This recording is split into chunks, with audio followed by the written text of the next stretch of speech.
My name is Faik Ali Jagirani, Advocate High Court. Our law firm is Cooper's Law Firm based in Karachi, DHA Physics. Property disputes के बारे में आज discuss करेंगे। खास करके वो प्रॉपर्टी जो वर्सा की होती है, इनहेरिटेंस, जिनके वालिद या वालदा गुजर जाती हैं, वो प्रॉपर्टी छोड़ जाती हैं और भाई और बहनें आपस में लड़ते रहते हैं हिस्से पे, किनको कितना मिलना चाहिए, और कोई चीज़ छुपा के कोर्ट में केस फाइल करते हैं। सारी प्रॉपर्टी इस वजह से नहीं बताते ताकि उसमें से हिस्सा देना पड़ेगा बहनों को या भाइयों को। तो सिविल कोर्ट में जब ये केस फाइल करना होता है तो इन चीज़ों का ख्याल रखना चाहिए। और क्या अगर केस पेंडिंग में है, 4 साल होते हैं, 5 साल होते हैं, और अभी तक आपके पास रिजल्ट नहीं आ रहा, तो उसकी वजह क्या है?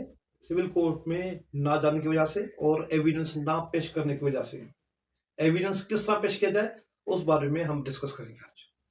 देखिए जी, सबसे इशू ये होता है जब हमारे वालिदैन या माँ या बाप हमारा जब बीमार होता है तो कुछ भाई या बहनें तो उनकी मेडिकल कंडीशन के बेसिस पे विल तैयार करवा लेते हैं, गिफ्ट डीड तैयार करवा लेते हैं और उससे अंगूठे लगवा लेते हैं ताकि वो ये क्लेम करते हैं ये प्रॉपर्टी हमारे माँ बाप हमें जिंदगी में दी गई। मगर दूसरे जो भाई बहनें हैं उनका क्या होगा?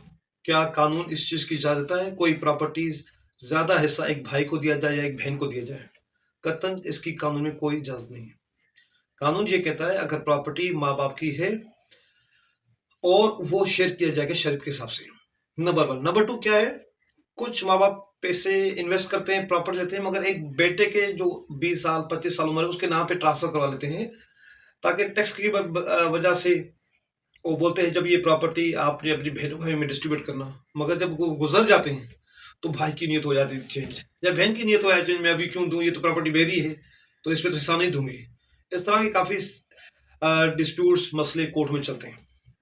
सो फॉर मोर कॉन्टेक्स्ट, अगर किसी को प्रॉपर्टी रिलेटेड इशू है, केस फाइल करना है या केस फाइल हो चुका है, केस पेंडिंग में है और केस में प्रोग्रेस ही नहीं हो रही, तो हम आपको हेल्प कर सकते हैं। सो जो स्क्रीन पे नंबर दिया हुआ है कूपर्स लॉ फर्म, एंड तो आप कांटेक्ट कर सकते हैं या हमारी DHA फेज 6 में ऑफिस है, you can visit for meeting.